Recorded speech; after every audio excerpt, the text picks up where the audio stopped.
তো এই কিয়ামতের পূর্ব মুহূর্তের কিছু ফিতনা আছে।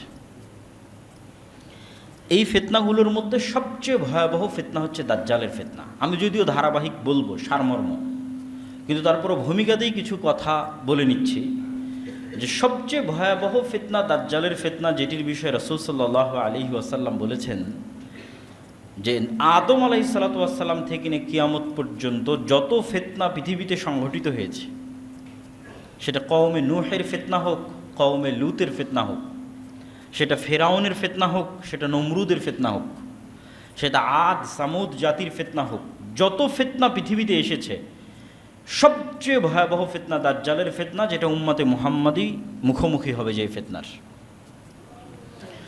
কেন ফেরাউনের ফিতনার চাইতেও দাজ্জালের ফিতনা ভয়াবহ?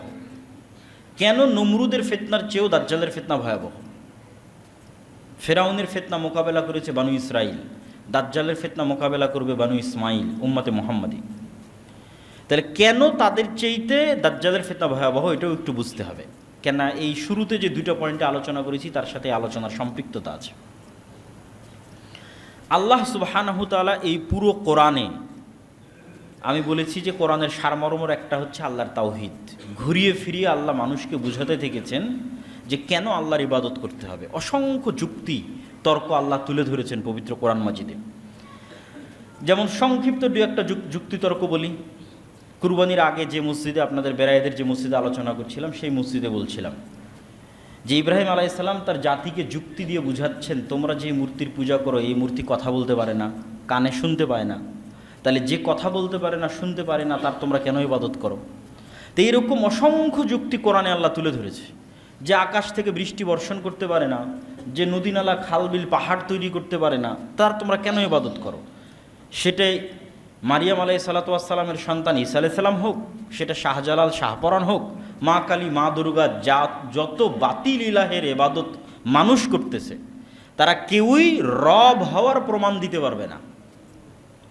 আর যে রব হওয়ার প্রমাণ দিতে পারে না, সে ইবাদতের যোগ্য নয়।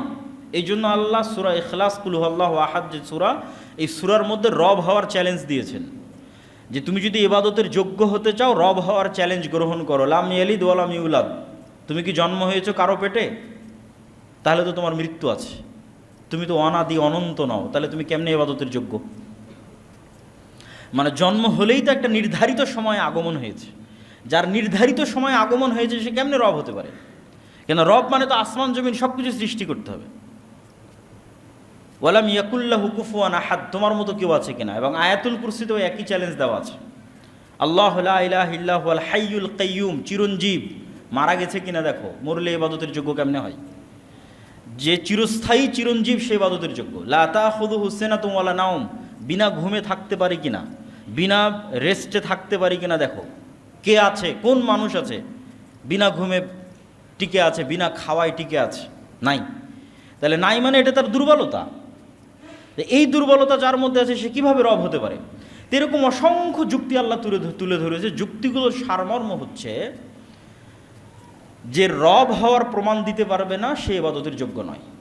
তো এই যুক্তিতে ফেরাউন বাতিল প্রমাণ হয়ে গেছে, এই যুক্তিতে নমরুদ বাতিল প্রমাণ হয়ে গেছে, আরও অসংখ্য যত বাতিল ইলাহ ছিল সবই বাতিল, আজকেও বাতিল প্রমাণ হবে। কিন্তু ভয়ঙ্কর বিষয় হচ্ছে, এত সত্য যুক্তি থাকার পরেও কত পার্সেন্ট মানুষ আল্লাহর ওপর ঈমান আনয়ন করেছে?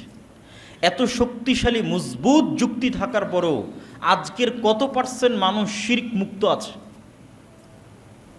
এবার চিন্তা করেন সেই দিন কি হবে, যেই দিন দাজ্জাল শুধু উলুহিয়াতের দাবি করবে না, রব হওয়ার প্রমাণও দিবে।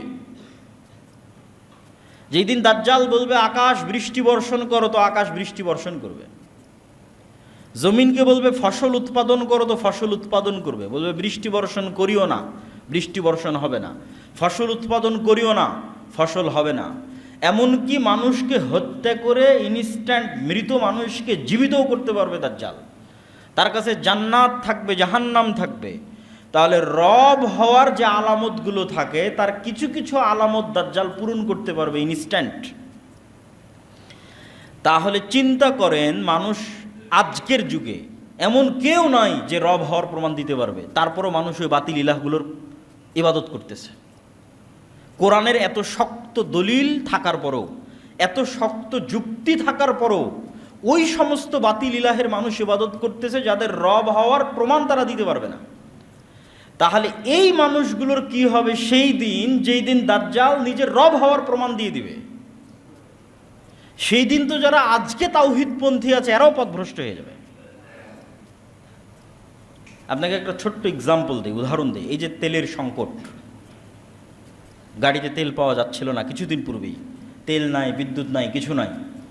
ধরেন পরিপূর্ণরূপে তেল ফুল স্টপ, বিদ্যুৎ ফুল স্টপ। এখন আপনাকে আমি বললাম বিদ্যুৎ দিব, তেল দিব, আমার আদেশে তেল আর বিদ্যুৎ যাবে, তুমি যদি এটা করো,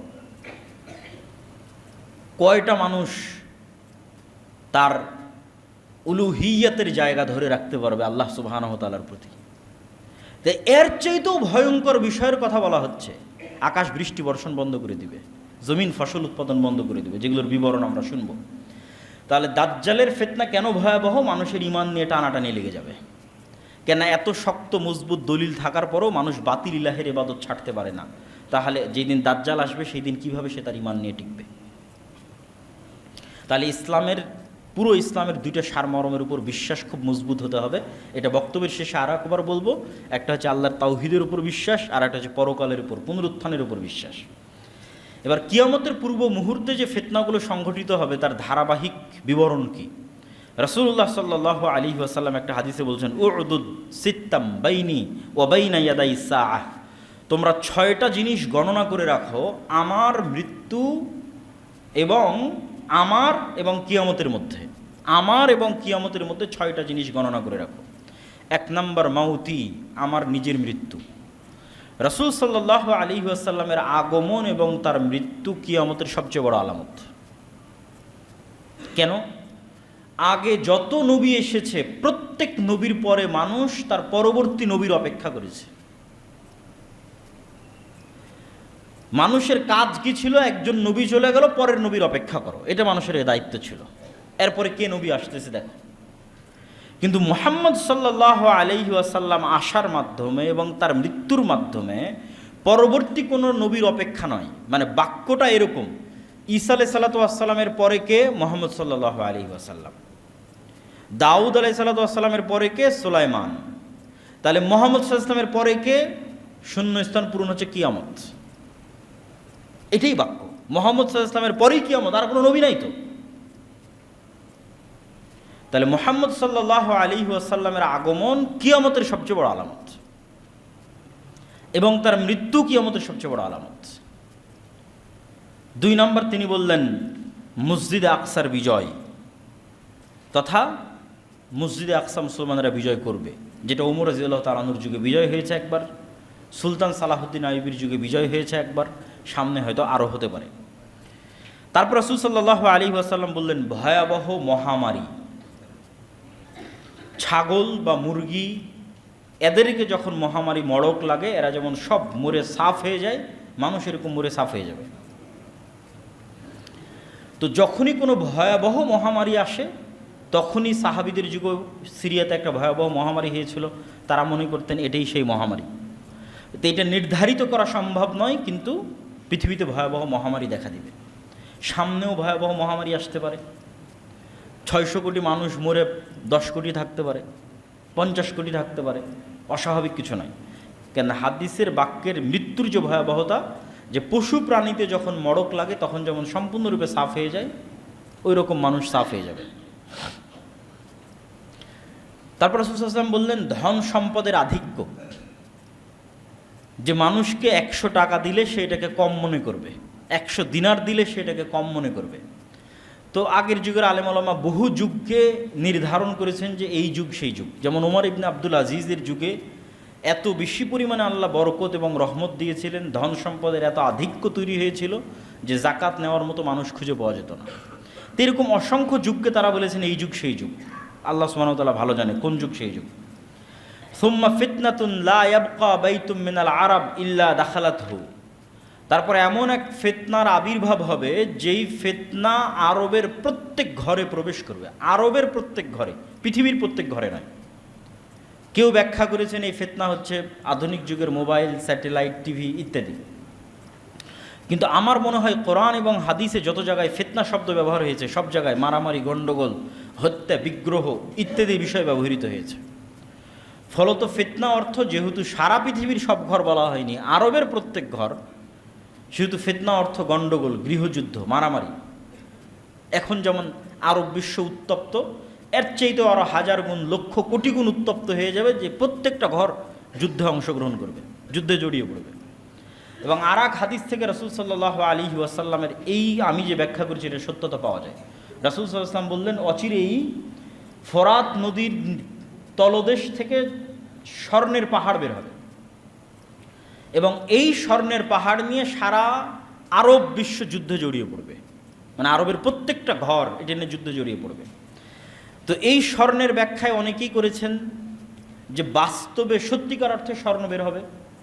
তো অনেকের কাছে আশ্চর্য মনে হতে পারে, কেমনে বাস্তবে সত্যিকার অর্থে একটা নদীর নিচ থেকে স্বর্ণ বের হতে পারে।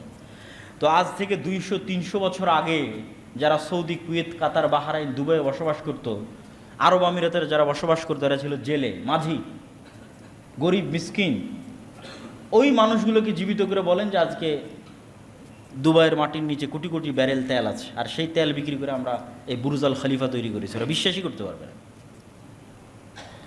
তাহলে এই মাটির নিচে যে তেল ছিল, এটা আজ থেকে 500 বছর মানুষের আগের কাছে যেমন অবিশ্বাস্য, অথচ সত্য যে আছে, এখন দেখতে পাচ্ছি আমরা তেল।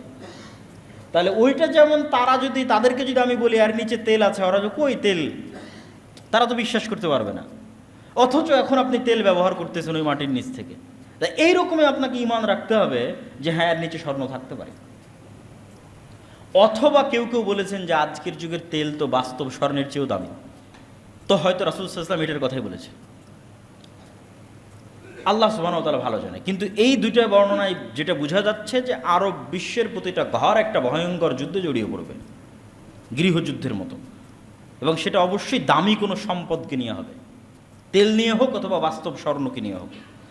তারপর রাসূল সাল্লাল্লাহু আলাইহি ওয়াসাল্লাম বললেন, সুম্মা হুদনাতুন বাইনাকুম ওয়া বাইনা বানিল আসফার, হলদেটে সাদা চামড়া, যে সাদা চামড়ার রং হলুদ, সেই হলদেটে সাদা চামড়া তথা ইউরোপ, রোম, আর এক হাদিসে আছে রোমান খ্রিস্টানদের সাথে তোমাদের একটা চুক্তি হবে। হুদনা মানে চুক্তি। এবং এই চুক্তি হওয়ার পর রোমান খ্রিস্টান এবং মুসলমানেরা এক তৃতীয় পক্ষের বিরুদ্ধে যুদ্ধ করবে। রোমান খ্রিস্টান কারা? যেই সময় রাসূল সাল্লাল্লাহু আলাইহি ওয়াসাল্লাম এই হাদিস বলছেন, ওই সময় রোমান এম্পায়ারের রাজধানী হচ্ছে আজকের Istanbul, Constantinople, Byzantine Roman empire. এবং তখন রোম বললে এদের কি বোঝানো হতো রাসূল সাল্লাল্লাহু আলাইহি ওয়াসাল্লাম যখন এই হাদিস বলেন। এবং তখনকার ইস্তাম্বুল বা তুরস্কের কনস্টান্টিনোপল কেন্দ্রিক যে বাইজেন্টাইন এম্পায়ার ছিল, তাদের মাযহাব ছিল অর্থোডক্স খ্রিস্টান, যেটা আজকে রাশিয়ার মাযহাব। তো ওই ব্যাখ্যা মাথায় রেখে কেউ বলেছে যে রাশিয়া কেন্দ্রিক যে অর্থোডক্স খ্রিস্টানরা আছে তারা। আবার কেউ বলেছেন যে না, ব্যাপক অর্থে খ্রিস্টান তথা ইউরোপের খ্রিস্টান, আমেরিকার খ্রিস্টান, সবাই। তো সারমর্ম এতটুকু নিশ্চিত যে রোম অর্থ আমরা তৎকালীন অর্থোডক্স খ্রিস্টান নেই, অথবা ইতালির রাজধানী রোম কেন্দ্রিক নেই। ইতালির রাজধানী রোম কেন্দ্রিক নিলে হবে ইউরোপ। খ্রিস্টানদের সাথে মুসলমানদের একটা চুক্তি হবে, এতটুকু নিশ্চিত। এই চুক্তির ভিত্তিতে খ্রিস্টান এবং মুসলমানেরা তৃতীয় পক্ষের বিরুদ্ধে যুদ্ধ করবে। সেই তৃতীয় পক্ষ কারা? আজ থেকে 500 বছর আগে যদি কেউ এই হাদিস পড়েছে, তার কাছে মনে হবে তৃতীয় পক্ষ মনে হয় ওরা। আজ যখন আমি হাদিস পড়ছি, আমার কাছে মনে হবে তৃতীয় পক্ষ মনে হয় এরা। কিন্তু বাস্তবে যেই দিন সংঘটিত হবে সেই দিন তৃতীয় পক্ষ কারা আল্লাহ সুবহানাহু ওয়া তাআলা ভালো জানেন। আজকে মনে হতে পারে যে হয়তো সেই তৃতীয় পক্ষ আমেরিকা তথা ইউরোপ আর মুসলমানের একমত হয়ে গেল, অথবা রাশিয়ার মুসলমানের একত্রিত হলো, তৃতীয় পক্ষ হয়তো ইউরোপ অথবা আমেরিকা, অথবা মনে হতে পারে তৃতীয় পক্ষ ইসরায়েল নিজেই, ইহুদিদের রাষ্ট্র, অথবা তৃতীয় পক্ষ হিন্দুরা, বৌদ্ধরা, চাইনিজরা, আল্লাহু আ'লাম। কিন্তু এতটুকু নিশ্চিত, খ্রিস্টান আর মুসলমানেরা মিলে এক তৃতীয় পক্ষের বিরুদ্ধে যুদ্ধ করবে। আর এই যুদ্ধে খ্রিস্টান এবং মুসলমানেরা বিজয়ী হবে। বিজয়ী হওয়ার পর একজন খ্রিস্টান ক্রুশকে উঁচিয়ে ধরে বলবে যে ক্রুশের বিজয় হোক, বা ক্রুশের কারণে আজকে আমরা জয়লাভ করেছি। তখন আরেক মুসলমানের গায়েরাতে, ব্যক্তিত্বে এই কথাটা আঘাত লাগবে, সে উঠে, কিছু বর্ণনায় আছে ওই ক্রোশকেই ভেঙে দিবে, কিছু বর্ণনায় আছে ওই খ্রিস্টান ব্যক্তিকে হত্যা করবে রাগের মাথায়, যে না আমরা বিজয় লাভ করেছি মূলত আল্লাহর সাহায্যে।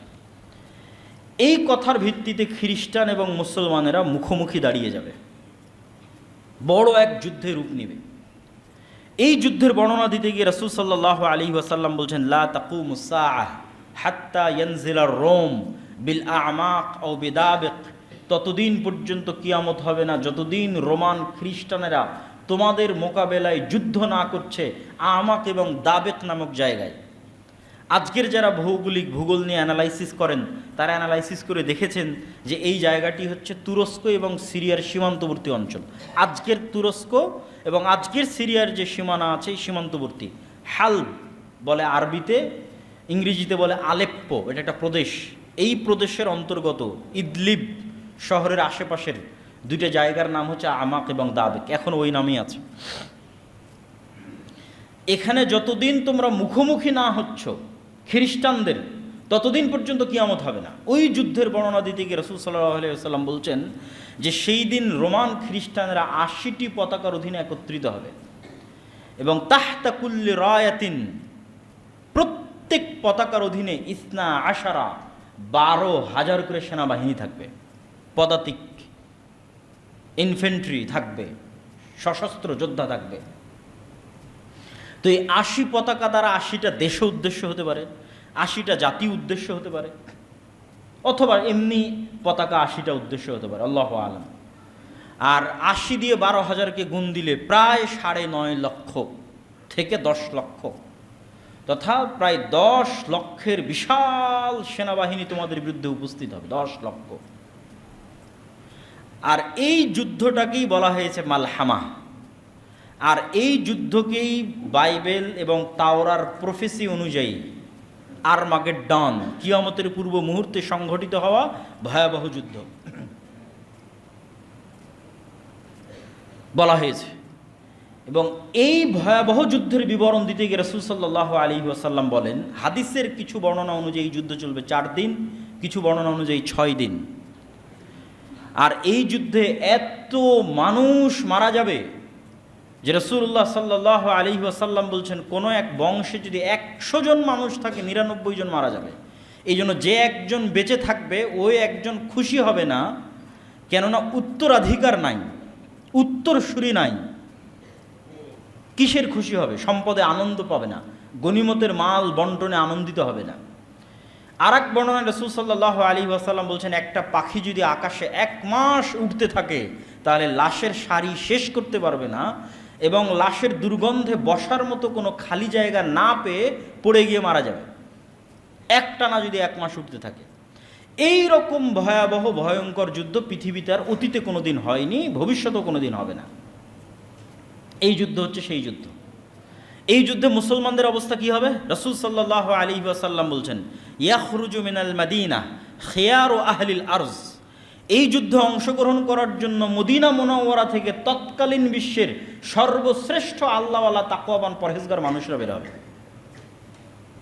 এবং যখন মদিনার মুজাহিদরা এই যুদ্ধে অংশগ্রহণ করার জন্য আসবে, তখন রোমান খ্রিস্টানরা বলবে, খাল্লু বাইনানা ওয়া বাইনা ইখওয়ানিনা, আরে আমাদের সমস্যা তো শাম বা সিরিয়ার মানুষের সাথে, তোমরা কেন মদিনা থেকে এই যুদ্ধে অংশগ্রহণ করতে আসছো? তখন মদিনার মানুষরা বলবে, আমরা আমাদের ভাইদেরকে একা ছেড়ে দিতে পারি না। রাসূলুল্লাহ সাল্লাল্লাহু আলাইহি ওয়াসাল্লাম বলেন, সেই দিন মুসলমানেরা 3 ভাগে বিভক্ত হবে। সুলুসুন ইয়ানহাজিম, 3 ভাগের 1 ভাগ যুদ্ধের মাঠ থেকে পালিয়ে যাবে। লা ইয়াতুবুল্লাহু আলাইহিম আবাদা, আল্লাহ কিয়ামত পর্যন্ত এদের তওবা কবুল করবেন না। ইসলামে কবিরা গুনাহের যত লিস্ট আছে, ধরেন 1 নম্বরে শিরক, পিতামাতার অবাধ্যতা, সুদ খাওয়া, অন্যায়ভাবে মানুষকে হত্যা করা, জেনা করা, এই যে বড় গুনাহের যে তালিকা, তার 10টার মধ্যে সর্বশীর্ষ বড় গুনাহের 10টার একটা যুদ্ধের মাঠ থেকে পালিয়ে যাওয়া। কিন্তু সকল কবিরা গুনাহ তওবা করলে মাফ হয়, কিন্তু ওই দিন যুদ্ধের মাঠ থেকে যারা পালিয়ে যাবে তাদের ক্ষেত্রে রাসূল সাল্লাল্লাহু আলাইহি ওয়াসাল্লাম বলছেন এদের তওবা কবুল হবে না। তাহলে 3 ভাগের 1 ভাগ মুসলমান পালিয়ে গেল। তিন ভাগের এক ভাগ মুসলমান শহীদ হয়ে যাবে। রাসূল সাল্লাল্লাহু আলাইহি ওয়াসাল্লাম বলেন, হুম আফজালুশ শুহাদা ইনদাল্লাহ। আসমানের নিচে জমিনের উপরে ওই তিন ভাগের এক ভাগ মানুষ যারা শহীদ হবে তারা আল্লাহর নিকটে সবচেয়ে প্রিয় শহীদ। আর সুলুসুন, তিন ভাগের এক ভাগকে আল্লাহ সুবহানাহু ওয়া তাআলা বিজয় দান করবেন।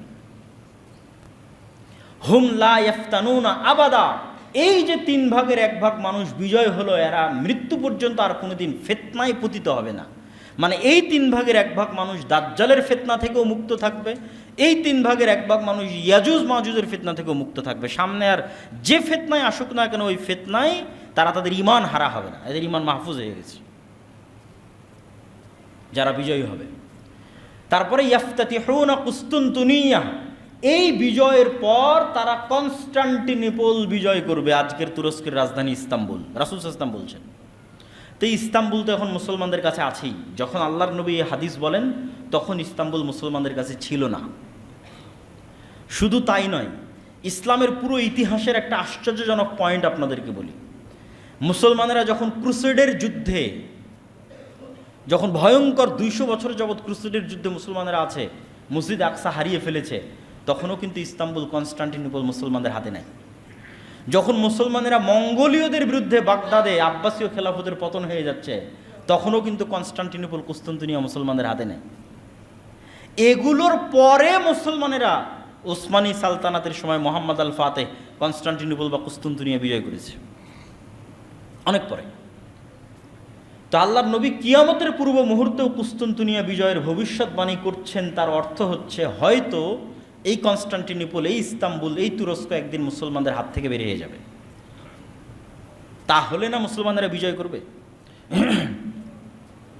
আর এক হাদিসে রাসূলুল্লাহ সাল্লাল্লাহু আলাইহি ওয়াসাল্লাম বলছেন, হে আমার সাহাবীরা, তোমরা এমন এক শহরের কথা শুনেছো, সামি'তুম বিমাদিনাতিন জানিবুম মিনহাল বার ওয়া জানিবুম মিনহাল বাহর, এমন এক নগরীর কথা শুনেছো যার এক পাশে সমতল আর এক পাশে সমুদ্র। তোমরা চিনো এই নগরী, এই শহর? তো বলে হ্যাঁ চিনি। এইটা কোন নগরী? কিছু আলেম ওলামা বলেছে এটাই কনস্টান্টিনোপল ইস্তাম্বুল, কেউ বলেছেন এটা ইতালির রাজধানী রোম। তো রাসূল সাল্লাল্লাহু আলাইহি ওয়াসাল্লাম বলছেন, লা তাকুমুস সাআ, ততদিন পর্যন্ত যুদ্ধ হবে না যতদিন না ইসহাক আলাইহিস সালাতু ওয়াস সালামের বংশের 70,000 মুসলমান এই শহর যুদ্ধ করে বিজয় না করছে। আর সেই যুদ্ধ এমন যুদ্ধ হবে, লা ইয়ারমুনা সাহমান ওয়ালা ইয়ালকুনা সিলাহান, তারা কোনো তরবারিও ব্যবহার করবে না, কোনো তীরও চালাবে না, কোনো গুলিও চালাবে না, কোনো অস্ত্র ব্যবহার করবে না, শুধু মুখ দিয়ে উচ্চারণ করবে লা ইলাহা ইল্লাল্লাহু আল্লাহু আকবার। শুধু এই আওয়াজে শহর বিজয় হয়ে যাবে, শহরের দেওয়াল পড়ে যাবে। পৃথিবীর সবচেয়ে পাওয়ারফুল শক্তি হচ্ছে আওয়াজ।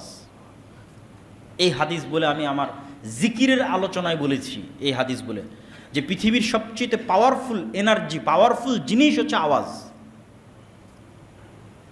আওয়াজ আল্লাহ সুবহানাহু ওয়া তাআলা ব্যবহার করে। কুন ফায়াকুন, হও হয়ে যাও। আল্লাহ সুবহানাহু ওয়া তাআলা আওয়াজ কুন ফায়াকুন, হও হয়ে যাও, আদেশের মাধ্যমে সকল কিছু কমপ্লিট করে দেন, সম্পূর্ণ করে দেন। জাদু টোনা থেকে বলেন, মন্ত্র থেকে বলেন, বদনজর থেকে বলেন, সব কিছু আওয়াজের ভিত্তিতে। আবার ওইটা থেকে বাঁচার যে স্ট্র্যাটেজি, সেটাও আওয়াজ। আওয়াজ যেহেতু সবচেয়ে পাওয়ারফুল, এই জন্য উম্মতে মুহাম্মাদীকে আল্লাহ সুবহানাহু ওয়া তাআলার পক্ষ থেকে এমন মোজেজা দেওয়া হয়েছে, পার্মানেন্ট মোজেজা, যেটা মূলত আওয়াজ, সেটা হচ্ছে কোরআন। কেন? কোরআন কার আওয়াজ? আল্লাহ সুবহানাহু ওয়া তাআলার। এই জন্য এটা উম্মতে মুহাম্মাদীর পার্মানেন্ট মোজেজা, সবচেয়ে পাওয়ারফুল। তো ওইটা নিয়ে আরও জিকিরের কোনো একদিন আলোচনা করলে সেদিন বিস্তারিত আলোচনা করব। তাহলে কোনো অস্ত্র ছাড়া, কোনো কিছু ব্যবহার করা ছাড়া শুধু আওয়াজ উচ্চারণ করে শহর বিজয় হয়ে যাচ্ছে। আর কেউ বলেছেন এই শহর হচ্ছে ইতালির রাজধানী রোম, তথা ওই যে মালহামা সংঘটিত হলো, ওই মালহামার পরে মুসলমানেরা যেমন কনস্টান্টিনোপল বিজয় করবে, বিজয়ের পর এই বিজয়ের ধারা চলতেই থাকবে, চলতে চলতে ইতালির রাজধানী রোম পর্যন্ত এই বিজয় পৌঁছে যাবে। আর এই বর্ণনা লজিক্যাল। কি জন্য লজিক্যাল? যদিও ওই হাদিসটা জয়ীফ, কিন্তু কনটেক্সট বলছে এটা সম্ভব। কেন সম্ভব? খ্রিস্টানেরা তাদের সর্বোচ্চ শক্তির বহিঃপ্রকাশ ঘটিয়ে ফেলেছে 10 লক্ষ সেনাবাহিনী উপস্থিত করে। তাহলে এই যুদ্ধে যখন তাদের পরাজয় হয়ে গেছে, তাদের তার কোনো শক্তি নেই, তারা তো আর কোনো বাধাই দাঁড় করাতে পারবে না।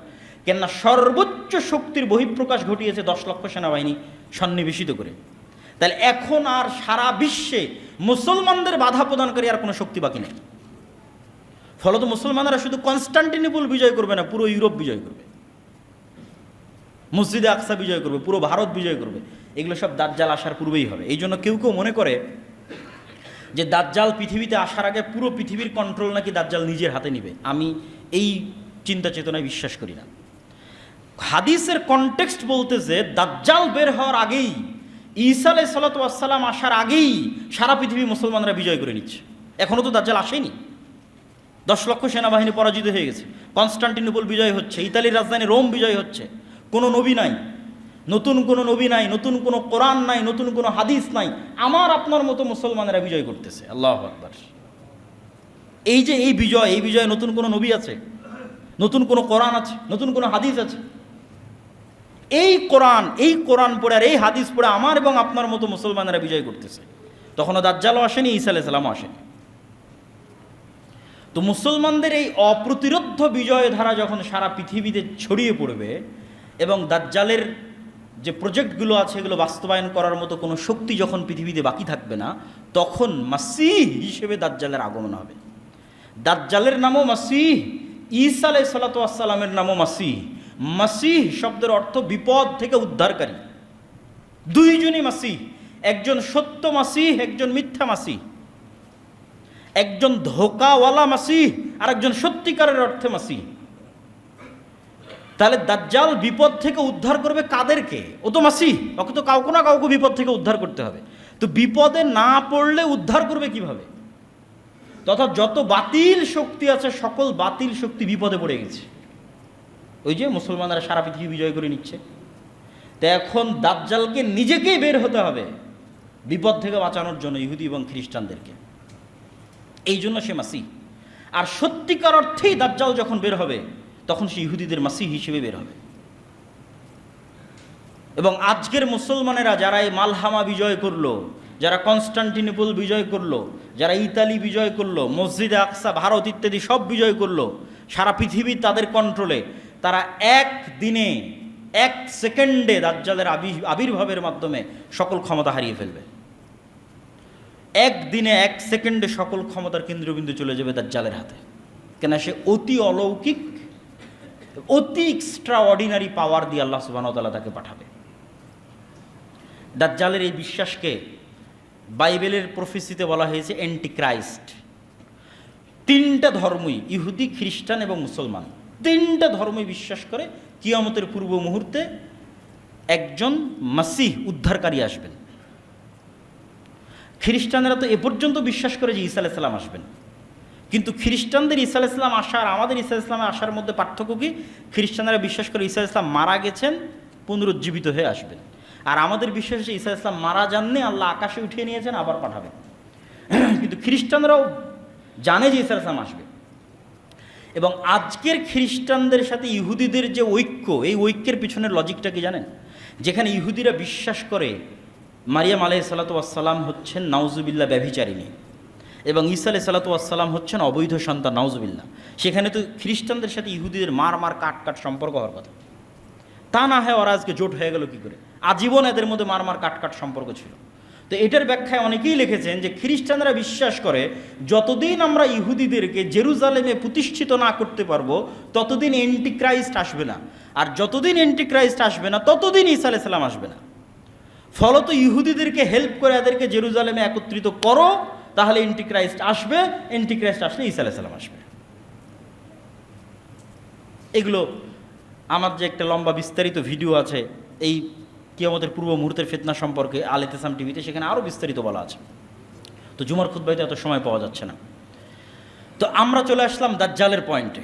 মুসলমানদের এই যে ধারাবাহিক বিজয়, এই বিজয়ের পরিপ্রেক্ষিতে এবার দাজ্জাল বের হবে।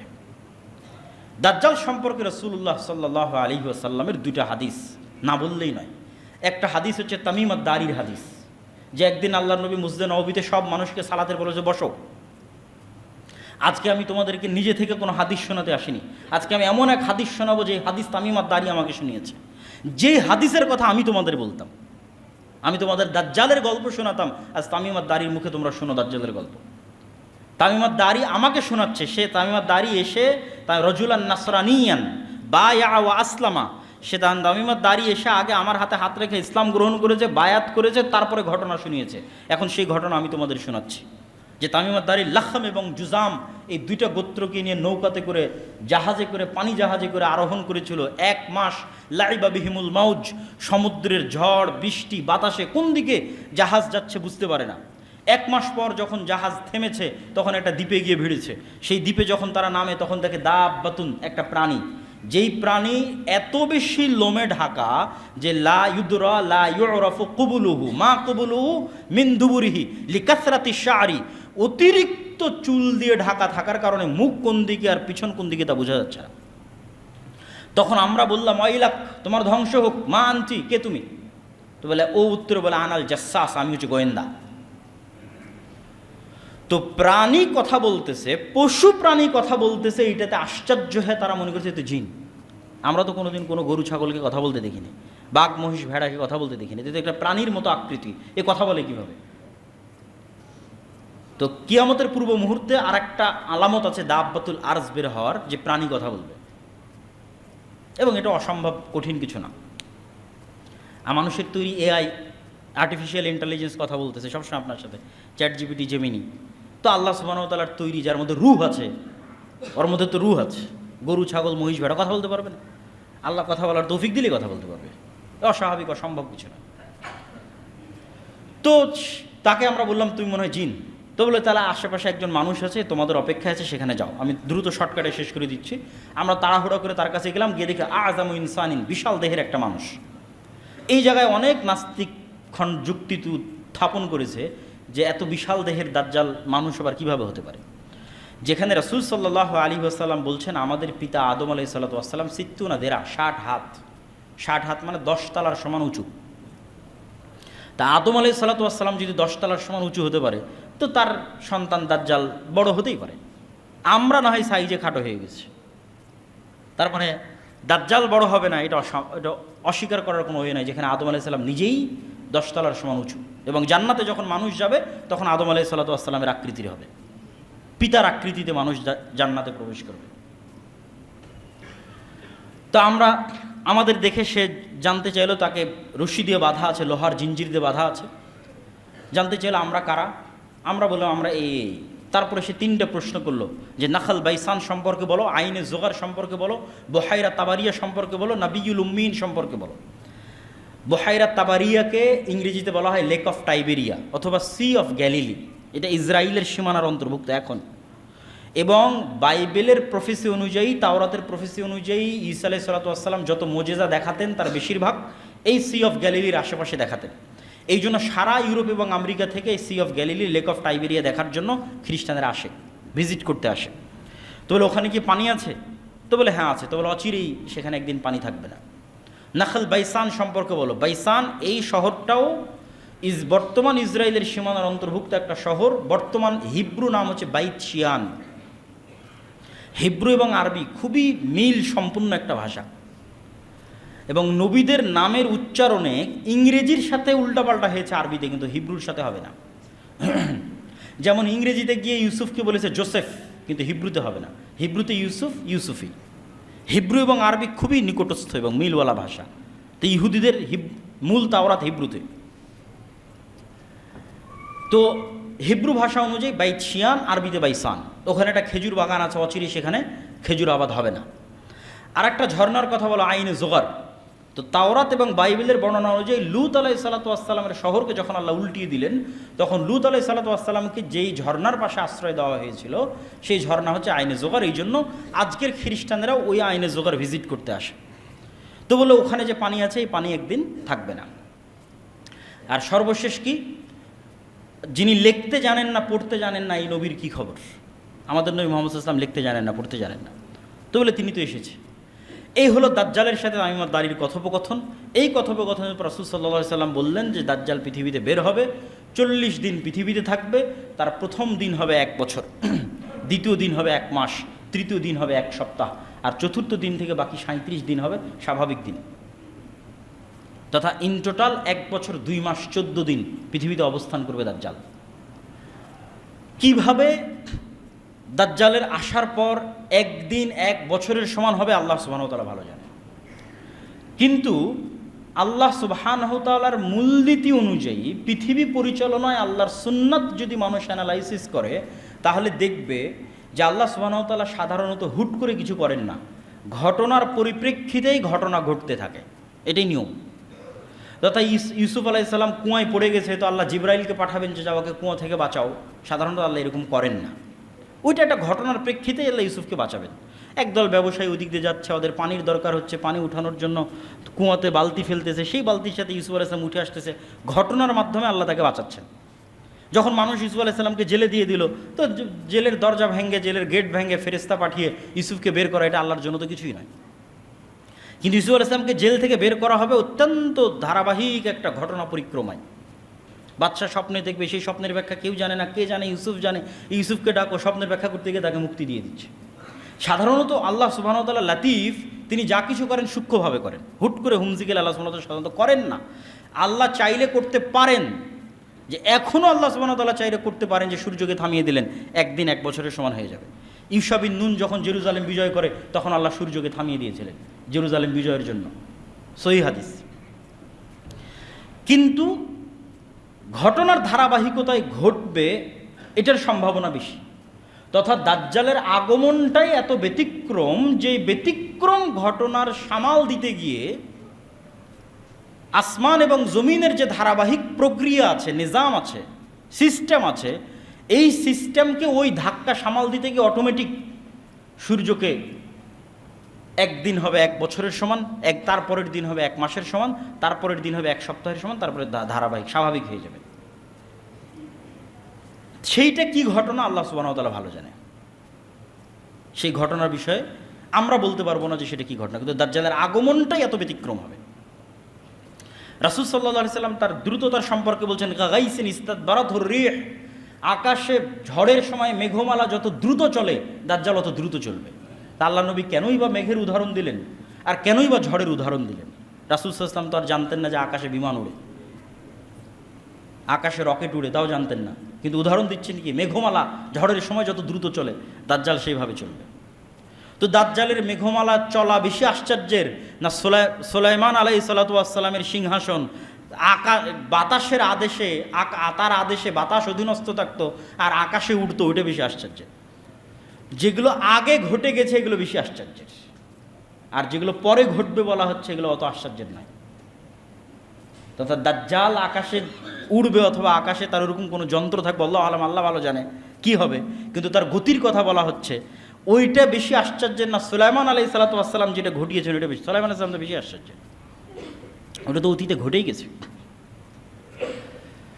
তো দাজ্জাল রাসূল সাল্লাল্লাহু আলাইহি ওয়াসাল্লাম বলছেন ইরাক এবং শামের নগরীর মধ্যে দিয়ে হাঁটবে, কোনো অঞ্চলে গিয়ে বলবে এই তোমরা আমার প্রতি ঈমান আনো, তো বলে ঈমান আনবে, সারা পৃথিবীর সব ধন সম্পদ ওদের পিছনে ছুটবে।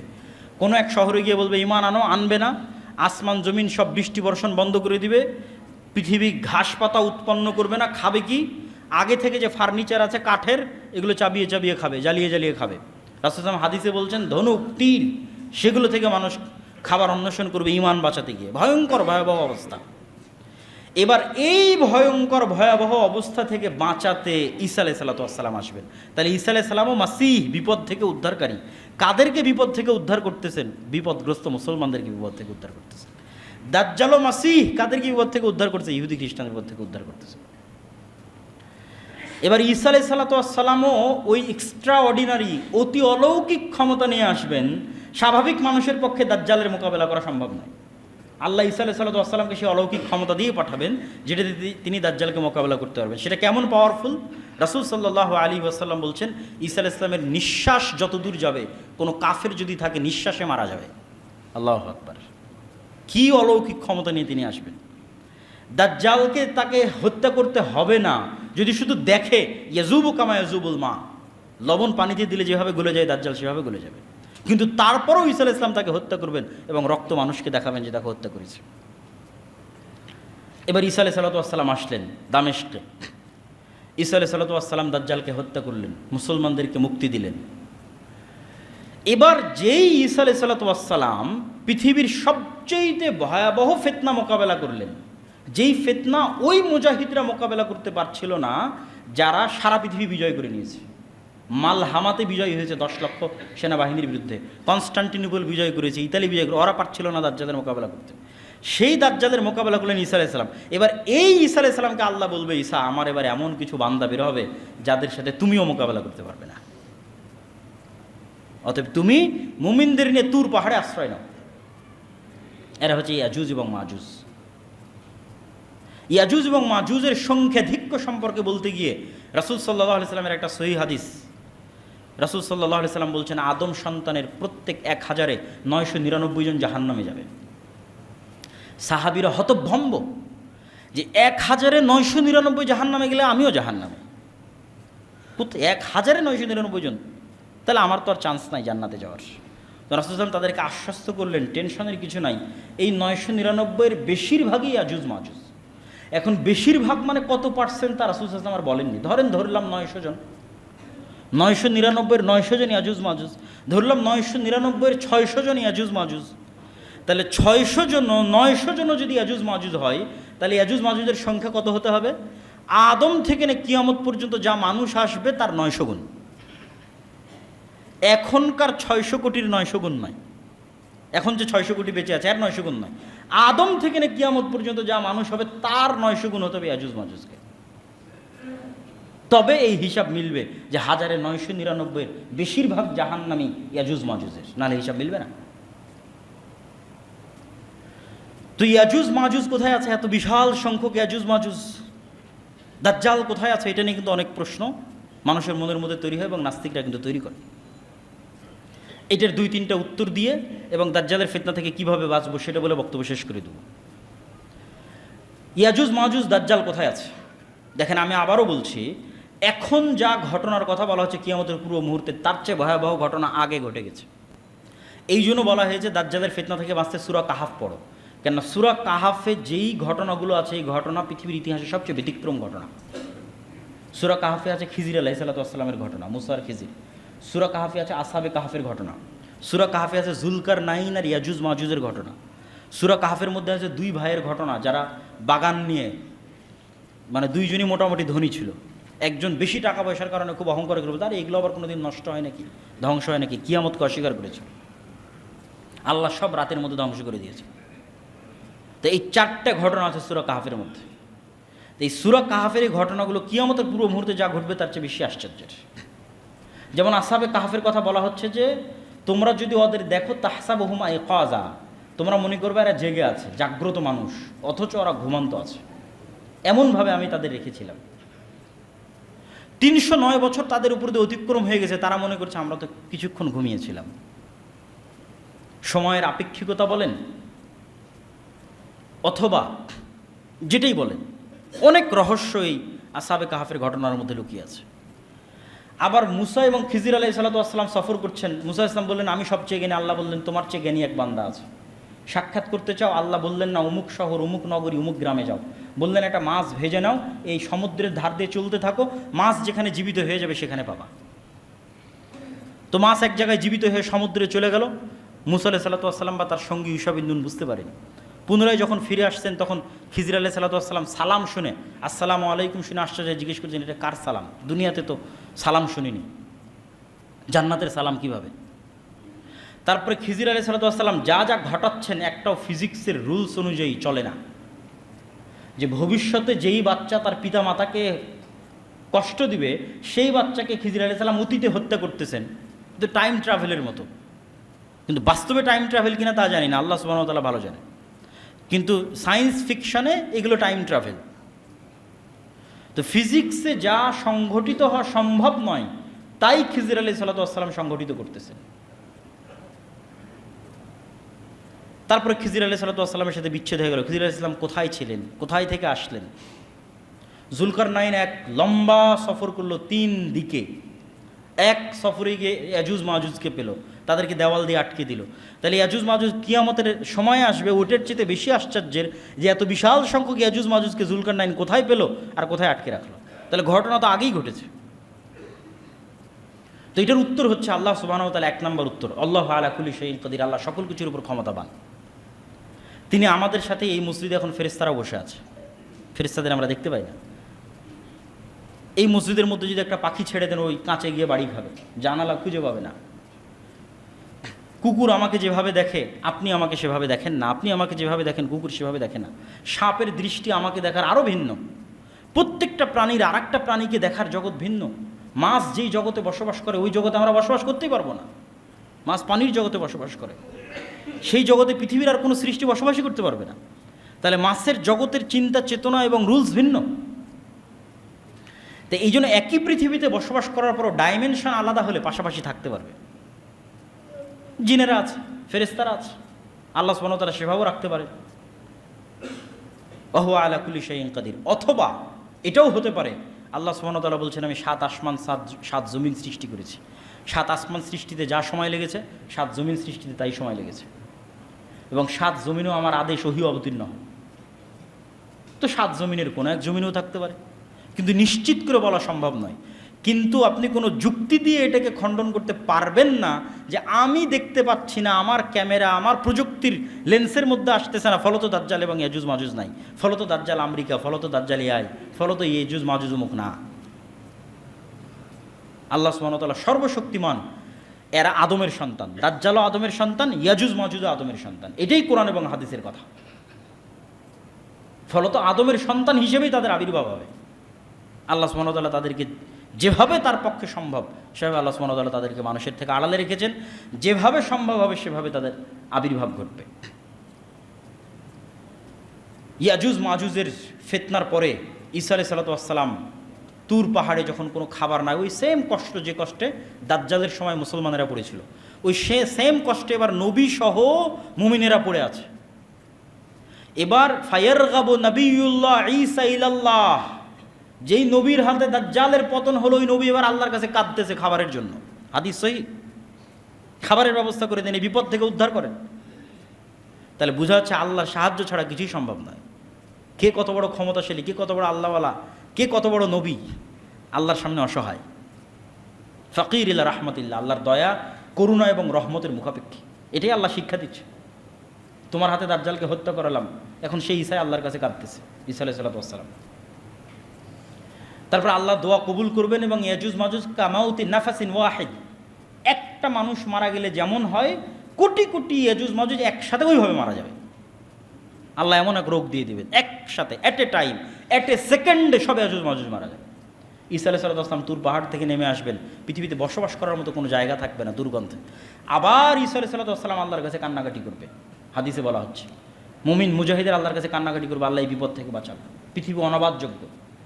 আল্লাহ এক প্রকার উটের আকৃতি স্বরূপ এক প্রকার পাখি পাঠাবেন, যারা এগুলো সব লাশ তুলে নিয়ে গিয়ে এমন এলাকায় ফেলে দিবে যেখানে মানুষ বসবাস করে না। উত্তর মেরু, দক্ষিণ মেরু, সাইবেরিয়া, আল্লাহ ভালো জানে কোথায়। তারপরে এক বৃষ্টিতে সারা পৃথিবী ধুয়ে মুছে সাফ করে দেওয়া হবে এবং মানুষের বসবাস উপযোগী হবে। এবার জমিনকে বলা হবে তোমার মধ্যে যা রহমত বরকত আছে সব বের করে দাও। একটা বেদানা একটা বংশ খাবে, একটা গ্রাম খাবে, একটা গাভীর দুধ একটা গ্রাম খাবে, একটা এলাকা খাবে, একটা বংশ খাবে। রহমত এবং বরকতের কোনো অভাব হবে না, কোনো যুদ্ধ নয়, বিগ্রহ নয়, জুলুম নাই, অন্যায় নাই। এই শাসন চলবে 7 বছর, কোনো বর্ণনায় আছে 10 বছর। তারপরে এক শীতল বাতাসে সব মুমিন মুসলিম ঈসা আলাইহিস সালাম সবাই মারা যাবে। ফাসেক ফাজের মানুষেরা বেঁচে থাকবে। ওই যে আপনারা হাদিসে শোনেন কোরআন থাকবে না, আল্লাহর নাম নেওয়ার কেউ থাকবে না, মানুষ পশু পাখির মতো ওপেন খোলা মাঠে জেনায় লিপ্ত হবে। এগুলো হবে এখন, ঈসা আলাইহিস সালামের আগে নয়। ঈসা আলাইহিস সালামের আগে তো মানুষের ঈমান এই লেভেলে পৌঁছে যাবে যে 10 লক্ষ সেনাবাহিনীকে পরাজিত করে দিয়েছে নতুন নবী ছাড়া, নতুন কোরআন ছাড়া আমার এবং আপনার মতো মুসলমানেরা পৃথিবী বিজয় করে নিচ্ছে। এবার শেষ কথা, সামারি কথা, যেটা বলে বক্তব্য শেষ করে দেব, সেটা কি? এই ফিতনা থেকে বাঁচবেন কিভাবে এবং এই ঘটনা থেকে শিক্ষা কি? বাঁচার রাস্তা বক্তব্যের শুরুতেই বলে দিয়েছি। 2টা ঈমান যত মজবুত হবে পৃথিবীর সকল ফিতনা থেকে আপনি তত বাঁচতে পারবেন। এক, পরকালকে যদি চোখে দেখতে পারেন, আর 2, আল্লাহর উপর ঈমান যদি মজবুত হয়। পুনরুত্থানের উপর বিশ্বাস যত মজবুত, জান্নাত জাহান্নামের উপর ঈমান যত মজবুত, পৃথিবীর সব ফিতনা মোকাবেলা করা তত সহজ। আসহাবুল উখদুদের ঘটনা আল্লাহ সূরা বুরুজের মধ্যে বলেছে। তাদেরকে বলা হলো কি, হয় ঈমান ছাড়ো, না হলে আগুনের মধ্যে ঢুকে পড়ো। তারা কিন্তু আগুনের মধ্যেই ঢুকে গেল। কুতিলা আসহাবুল উখদুদ, আগুনের মধ্যেই ঢুকে গেল, কিন্তু ঈমান পরিত্যাগ করেনি। তাহলে ওরা আগুনের মধ্যে ঢুকলো কেমনে? কেমনে সম্ভব? বিশ্বাস যখন এই মাত্রায় পৌঁছে গেছে যে এই আগুনই জান্নাত, আর আমার বাড়িতে যে এসি ফ্রিজ থাকার সুন্দর আরাম আয়েশ আছে, ওটাই জাহান্নাম। পরকালকে দেখতে পাচ্ছে, যে আমি যদি আগুনে ঢুকি তাহলে আগুনে ঢুকছি না জান্নাতে ঢুকছি? বলেন না কেন? আগুনে ঢুকছি না জান্নাতে ঢুকছি? জান্নাতে ঢুকতেছি। এই মাত্রার বিশ্বাস যেদিন অর্জন করতে পারবেন, পৃথিবীর সব ফিতনা থেকে আপনি মুক্ত হয়ে যাবেন। বিশ্বাসের মাত্রা হতে ওই নেবেন যে এটা তো ওসিলা, এটা আমার জান্নাতে যাওয়ার ওসিলা, আমি আগুনে ঢুকতেছি না জান্নাতে যাওয়ার ওসিলা অবলম্বন করতেছি। ধরেন মৃত্যুকে আপনি ভয় পাচ্ছেন, তাহলে মৃত্যুকে যদি ভয় পান আপনি তো ফিতনা থেকে মুক্ত হতে পারবেন না। তাহলে মৃত্যু কি? জান্নাতে যাওয়ার ওসিলা, আমি তো জান্নাতে ঢুকতেছি, তাহলে মৃত্যু আপনার কাছে ইজি হয়ে যাবে। মরার জন্য সবসময় প্রস্তুত থাকবেন, কোনো ফিতনা আপনাকে আটকাতে পারবে না। ঠিক তেমনি ধন দৌলত দুনিয়াবি টাকা পয়সা আপনার পকেটে থাকতে পারে, কিন্তু যদি আপনার অন্তরে জায়গা করে নেয়, 1 টাকার প্রতি যদি ন্যূনতম লোভ আপনার থাকে অবৈধ, আপনি কিন্তু দাজ্জালের ফিতনা থেকে বাঁচতে পারবেন না। কেন? দাজ্জালের সময় সব টাকা পয়সা ধন দৌলত থাকবে দাজ্জালের অনুসারী, আর মুমিন মুসলিম মুজাহিদেরা থাকবে ফকির মিসকিন, খাবারের টাকা পয়সা নাই। তাহলে আজকের যারা ক্ষমতাধর, আজকের যারা টাকা পয়সাওয়ালা, এদের পিছিয়ে পিছিয়ে যখন আপনি ঘুরতেছেন তখন এটা মাথায় রাখতে হবে যে আপনি অবৈধভাবে যখন এটার পিছনে ঘুরতেছেন তাহলে আপনি দাজ্জালের ফিতনা থেকে বাঁচতে পারবেন না। কেন? আজকের 1 টাকার লোভ আপনি সামলাতে পারছেন না, ওই দিন আপনি ঈমান হারিয়ে ফেলবেন। কেন? ওই দিন সব টাকা পয়সা তো দাজ্জালের কাছে, সব ক্ষমতা তো দাজ্জালের কাছে। ওই দিন যে মৃত্যুকে অ্যাকসেপ্ট করে নেবে যে না খেয়ে মারা যাবো, কেননা এটাই আমার জান্নাতে যাওয়ার রাস্তা, ও ফিতনা থেকে বেঁচে যাবে। তাহলে পরকালের প্রতি ঈমান এবং পুনরুত্থানের প্রতি আল্লাহর প্রতি ঈমান যত মজবুত, ফিতনা থেকে বাঁচার রাস্তা তত মজবুত। শেষ কথা কি? ঈসা আলাইহিস সালাতু ওয়াস সালামের আগমন, দাজ্জালের আগমন, ইমাম মাহদির আগমন, এগুলো বড় ঘটনা নয়, এগুলোর চাইতে বড় ঘটনা আগে ঘটে গেছে। সেটা হচ্ছে কোরআনের প্রেরিত হওয়া আর মুহাম্মদ সাল্লাল্লাহু আলাইহি ওয়াসাল্লামের প্রেরিত হওয়া। কেন এটা সবচেয়ে বড় ঘটনা বললাম? ঈসা আলাইহিস সালামও যখন আসবেন তখনও নতুন কোনো কোরআন আসবে না, ঈসা আলাইহিস সালামও এই কোরআনের উপরই আমল করবেন। যেই মুসলমানরা সারা পৃথিবী বিজয় করলো ঈসা আলাইহিস সালাম আসার আগেই, দাজ্জাল আসার আগেই, এরাও নতুন নবীর সহযোগিতায়, নতুন কোরআনের সহযোগিতায়, নতুন হাদিসের সহযোগিতায় পৃথিবী বিজয় করবে না। এই কোরআন, এই হাদিস যেটা আমাদের কাছে আছে সেটা দিয়ে বিজয় করবে। তাহলে আসল ঘটনা আগেই ঘটে গেছে এবং আমার এবং আপনার জন্য সামনে কাজ অপেক্ষা করতেছে, প্রোডাক্টিভিটি। অলস হয়ে বসে থাকা নয়, আর একটা স্বপ্ন দেখা, স্বপ্ন বিলাস, আসবে ইমাম মাহদী তখন বিজয় হবে না, সে আমার এবং আপনার মতো সাধারণ মুসলমানদের হাত দিয়ে বিজয় হবে এই কোরআন থেকে। তাহলে কাজ এখনই করতে হবে। রাসূল সাল্লাল্লাহু আলাইহি ওয়াসাল্লাম বলছেন, সূর্য যদি পশ্চিম দিকে উঠেও যায় আর তোমার হাতে যদি একটা বীজ থাকে তাহলে ওটা রোপণ করো। প্রোডাক্টিভিটি বন্ধ করা যাবে না, অলস বসে থাকার সুযোগ নেই। আল্লাহ সুবহানাহু ওয়া তাআলা আমাদেরকে এই বিষয়গুলোর উপর ঈমান রাখার এবং এই রকমের ফিতনা থেকে বাঁচার যে রাস্তাগুলো আছে সেগুলো অবলম্বন করার, এবং এই ঘটনাগুলো থেকে যেগুলো শিক্ষণীয় আছে সেগুলো আমাদের শিখার তৌফিক দান করুক। আল্লাহুম্মা আমিন।